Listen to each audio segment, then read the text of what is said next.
Hello everyone, আমি পায়েল। আমার নতুন একটি ভিডিওতে সবাইকে এত এত ভালোবাসা। আশা করি আপনারা সবাই খুব ভালো আছেন আর আমরাও বেশ ভালোই আছি। এই যে রোববার শিবরাত্রি ছিল, সেই উপলক্ষে আমরা মহাদেবের মাথায় জল ঢালতে মন্দিরে গিয়েছিলাম। মন্দিরটা আমাদের বাড়ি থেকে বেশ খানিকটা দূরে, ওই ধরুন গাড়ি চালিয়ে প্রায় 2 ঘন্টার পথ, এমনকি সেটা অন্য জেলায়। শেষবার যখন আমি এই মন্দিরে এসেছিলাম তখন আমার মিহি 7 মাস পেটে। জাপানের বুকে এমন মন্দির কয়েক বছর আগেও কিন্তু ছিল না। সত্যি ভাবা যায় না আমরা প্রবাসে থেকেও এমন দিনে এমন শুভারম্ভে মহাদেবের মাথায় জল ঢালার সুযোগ পেলাম।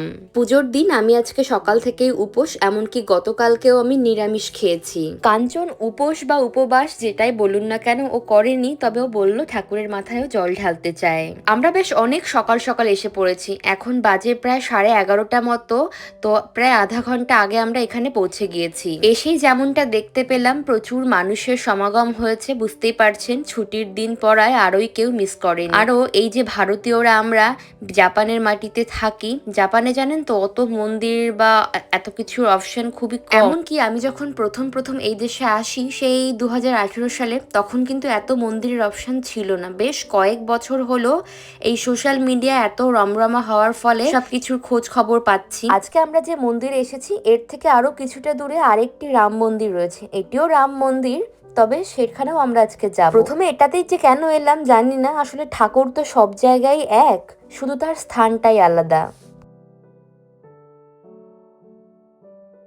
যেমন প্রচুর মানুষ এসেছে, তেমনি লাইনটাও বিশাল বড়। তো প্রায় 25 মিনিট মতো লাইন দাঁড়িয়ে সবেমাত্র আমাদের পালা এলো। আর এখানে জানেন তো আমরা ভারতীয়রাই কেবলমাত্র রয়েছি তা কিন্তু না, আমাদের চারপাশের বেশ কিছু প্রতিবেশী দেশের হিন্দুরা এখানে এসেছে। ওই যেমন নেপাল, ভুটান, বাংলাদেশ, আর আমরা ভারতীয়রা তো রয়েছি। এখানকার আদব কায়দাগুলো কিছুটা আলাদা আমাদের বাঙালিয়ানার থেকে। তো সবার প্রথমে আমরা প্রায় 25 মিনিট মতো লাইন দাঁড়িয়ে বিগ্রহের চারপাশে ঘুরলাম। তো ঘোরার পর আমাদের ওখানে মন্ত্র পাঠ করানো হলো, চরণামৃত দেয়া হলো, সেটা আমরা গ্রহণ করলাম। তারপর আবার লাইন দাঁড় হলাম। এইবার আমাদের হাতে ধরিয়ে দেয়া হলো দুটো আলাদা আলাদা ঘট, যার মধ্যে একটিতে রয়েছে দুধ আর অন্যটিতে দই, মধু, চন্দনের একটা মিক্সচার।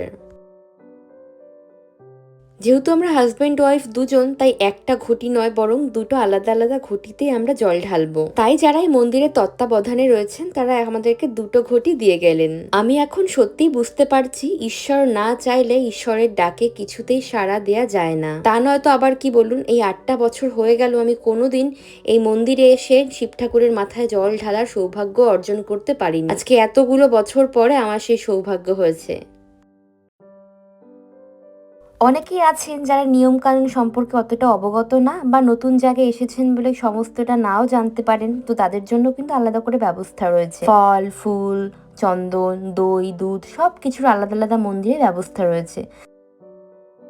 এই যে আজকে এখানে শিবরাত্রি পালন করতে এত রকম মানুষের যে উদ্ভব হয়েছে, আপনি সত্যি নিজে চোখে না দেখলে বিশ্বাস করতে পারবেন না। তবে সবকিছুর মাঝে আসল কথাটি হলো, এই যে বিদেশে আমরা আছি, এইসব জায়গায় এলে জানেন তো খুব ভালো করে আমরা বুঝতে পারি। আমরা যারা বড়াই করি যে আমি বাঙালি, আমি অবাঙালি, আমি মহারাষ্ট্রিয়ান, আমি কাশ্মীরি বা আমি গুজরাটি, আমরা এই যে প্রবাসে থাকি, এখানে এলে কিন্তু এগুলোর কোনো মাহাত্ম্য থাকে না। তখন আমরা নিজেদেরকে কেবলমাত্র পরিচয় দেই ভারতীয় হিসেবে। তখন আমরা না বাঙালি না অন্য কিছু, তখন কেবলমাত্র আমরা নিজেদেরকে গর্বের সাথে পরিচয় দিই আমরা ভারতীয়।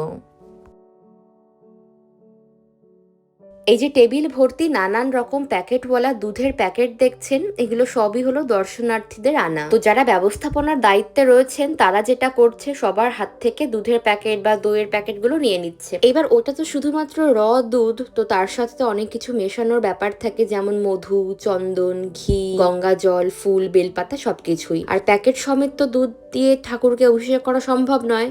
তো ওনারা যেটা করছেন, একটা বড় পাত্রের মধ্যে সমস্তটা ঢেলে অর্গানাইজ করে ঘটি সমেত সবাইকে দিচ্ছেন।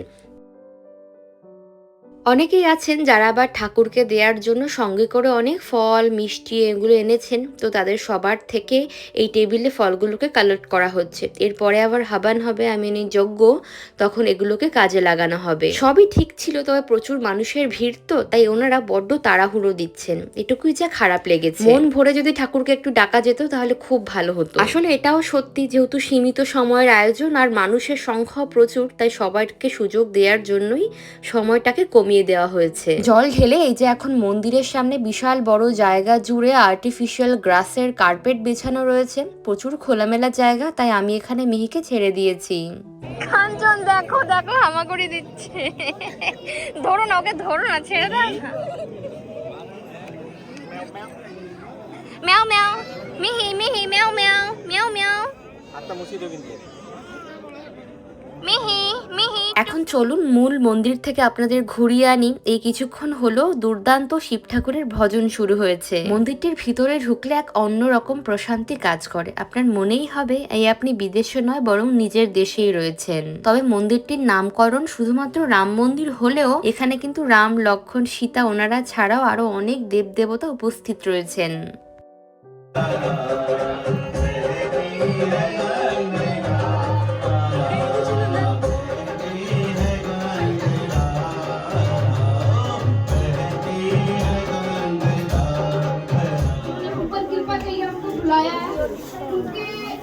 स्वागत के लिए जरा दोनों हाथ जय करा वीर बजरंगी हर हर महादेव।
যেহেতু আজকে একটা বিশেষ দিন, প্রচুর মানুষজন এসেছেন, একটা বেশ উৎসব মুখর পরিবেশ, আর এ যেহেতু মন্দির চত্বর, তাই দেখলাম এখানে বেশ নিরামিষ অনেক ধরনের মুখরোচক খাবার বিক্রি হচ্ছে। অনেক সকাল সকাল এসেছি তো, তাই বড্ড খিদে পেয়ে গিয়েছে, তাই বললাম কাঞ্চনকে চলো আমি কিছু একটা ট্রাই করি। ওটা ছিল টক দই, ভুজিয়া, ছোলা দিয়ে একটা আলুর চাট, বেশ ভালো খেতে। তো তারপর আমরা এখন প্রসাদ নিলাম। যাই হোক, আমরা এখন এসেছি অন্য আরেকটা মন্দিরে। এখানেও মহাদেবের পায়ে ফুল, চন্দন, জল সবই চড়ালাম, ঠাকুরকে ফল দিলাম, আরাধনা করলাম। অভিষেক করার পর এখন আমরা প্রসাদ নিচ্ছি। এত লোকজন একসঙ্গে সামাল দেয়া স্বাভাবিকভাবেই ভীষণ চাপের, আর একটুখানি ডিসব্যালেন্স তো হয়েই যায়। তো আমরা যখন প্রসাদ নিতে ঢুকেছিলাম শেষের দিকে, তখন প্রসাদ অনেকটাই বাড়ন্ত ছিল। আমরা শুধু পোলাও পেয়েছি সয়াবিন, ফুলকপি, আলুর একটা সবজি, সাথে পেয়েছি বিউলির ডালের একটা তরকারি, আর পেয়েছিলাম পুরি, সাথে একটা করে গোটা ফল। তবে সবকিছুর ঊর্ধ্বে এ তো আর বাড়ির সাধারণ রান্নাঘরে রান্না করা কোনো খাবার নয়, এ হলো প্রসাদ। আমাদের ভাগ্যে যেটুকু ঈশ্বর জুটিয়েছেন তা অমৃত সম লেগেছে। যাই হোক, গতকালকে আমরা শিব মন্দির থেকে ফেরার পর অনেক ক্লান্ত হয়ে গিয়েছিলাম। স্বাভাবিকভাবে ভিডিওটা আমার শেষ করা হয়নি। গতকাল আমাদের আসতে আসতে প্রায় সন্ধে হয়ে গিয়েছিল। তারপর বাড়িতে এসে স্বাভাবিকভাবেই কখন যে বিছানায় পড়েছি আর কখন ঘুমিয়েছি, আমরা তিনজনই প্রচুর ক্লান্ত ছিলাম। সকাল এখন 11:30 মতো বাজে। আমি 11টার দিকে ঘুম থেকে উঠেছি। সকালবেলায় কাঞ্চন যে কখন অফিস বেরিয়ে গিয়েছে তা আজকে আর আমি টেরও পাইনি। এত বেলায় ঘুম থেকে ওঠার পর আমি সবার আগে বিছানা পরিষ্কার করলাম। এই এত বেলায় ঘুম থেকে উঠলে দিনের অর্ধেকটাই কেমন যেন শেষ হয়ে যায়। তখন আর কাজ করে কিছুতেই সময়গুলোকে হাতের মধ্যে আনা যায় না। তবে ঝটপট করেই কাজগুলো সারছি। ওইদিকে না, আমি ঘুম থেকে উঠে ফ্রেশ হওয়ার আগেই রান্নাঘরে গিয়ে চিংড়ি মাছ ভিজিয়ে দিয়েছিলাম ফ্রিজ থেকে বের করে, আর লাউ আলু সবকিছু সুন্দর মতো কেটে রেখে এসেছি। বেশ, চলুন, বিছানাপত্র সব গুছানো হয়ে গেল। এইবার আমি মিহিকে ক্রিপ থেকে এনে বিছানা একটু শুইয়ে দিলাম। এইবার ওকে আমি একটু আদর করব, পরিষ্কারও করিয়ে দেব, তারপর নিয়ে যাব তাকে স্নানে।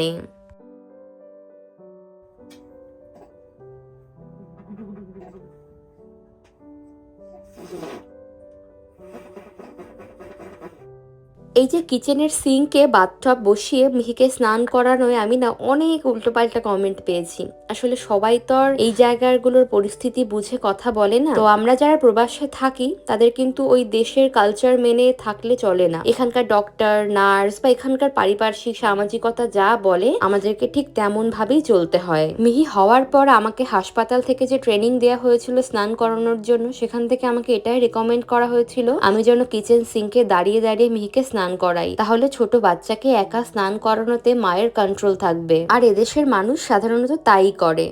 মিহি বলো মিমিরা, আমার স্নান হয়ে গিয়েছে। আজকে আমার খুব তাড়াতাড়ি স্নান হয়ে গিয়েছে। বলো এখন আমি পরিষ্কার হয়ে যাব, এখন আমি নতুন ড্রেস পরবো। Ticket ticket ticket ticket ticket ticket ticket ticket ticket ticket ticket ticket শোনা, চল। যাই হোক, ওদিকে আমি এখন মিহিকে স্নান করিয়ে দেওয়ার পর ওকে পরিষ্কার করিয়ে দিলাম, জামা কাপড় পরিয়ে দিয়ে এখন না ওকে আমি একটুখানি ফ্লোরে ছেড়ে দিয়েছি। এখন তো মিহি অল্প অল্প হামাগুড়ি দিতে শিখেছে, তাই ফ্লোরে ছেড়ে দিলেও বেশ এনজয় করে। তবে একটু ভয় পাই, তার কারণ হলো চারিদিকে তো এটা ওটা ছড়ানো থাকে। আমি আসলে আসবাবপত্রের কথা বলছি, তো সেসব জায়গায় ও যখন কিউরিওসিটি বশত যায়, মাথায় টক্কর খেয়ে মাথায় গুঁতো খেয়ে না, তখন ব্যথা পায়। তো সেটার জন্য আমার একটু ভয় করে আমাকে, তাই ওকে চোখে চোখেই রাখতে হয়।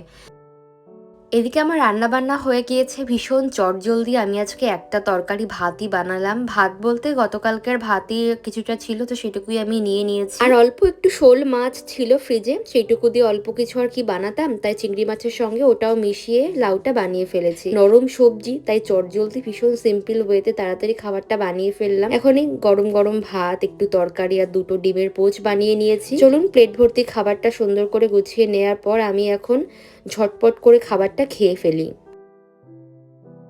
ওই তখন মেয়েকে স্নান করিয়ে দিয়ে আমি বটল ফিট করিয়ে দিয়েছিলাম, তারপর ওকে ঘুম পাড়িয়ে দিলাম। এই দুপুর বেলাটায় ও না খুব সুন্দর একটা ঘুম দেয়। তো বেসিকলি আমি যেটা করি, ওকে কোলের মধ্যে রাখি, অল্প অল্প করে চাপড় দিই, আর ওর একটা হাতের মধ্যে আমি আমার আঙুল ঢুকিয়ে দিই। তাতে কি হয়, ওর মধ্যে একটা বেশ কনফিডেন্ট যে না, মা আমার কাছে রয়েছে। তো সেই সুযোগে আমি অনেকগুলো কাজ সারি। আজকে আর স্নান সারলাম না, বরং রান্না খাওয়া দাওয়াই করলাম। পরেই না হয় স্নান সারবো, তবে মিহি ঘুম থেকে ওঠার পর ওর না সলিড খাওয়ার সময় হয়ে যাবে, তাই ওর জন্য আমি একটা সলিড খাবার বানাচ্ছি। এটা আজকে প্রথমবার ট্রাই করলাম। এটা হলো ইনস্ট্যান্ট একটা ওটস মিল। এর মধ্যে নানান রকম শুকনো সবজির কুচি অথবা দুধ দিয়েও বানানো যায়, তবে আজকে আমি প্রথমে জল দিয়ে ভিজিয়ে রাখবো, তারপর ও যখন ঘুম থেকে উঠবে তারপর 1 চামচ মতো ফর্মুলা মিল্ক মিশিয়ে খাইয়ে দেবো। বেশ, চলুন, ওর খাবারটা বানিয়ে রেখে আজকের এই ভিডিওটা আমি এখানেই শেষ করলাম। ভিডিওটি কেমন লাগলো প্লিজ কমেন্টে জানাতে ভুলবেন না। ভালো লাগলে লাইক কমেন্ট সাবস্ক্রাইব করবেন। দেখা হচ্ছে পরবর্তী নতুন ভিডিওতে। সবাই খুব ভালো থাকবেন। Tata, bye bye.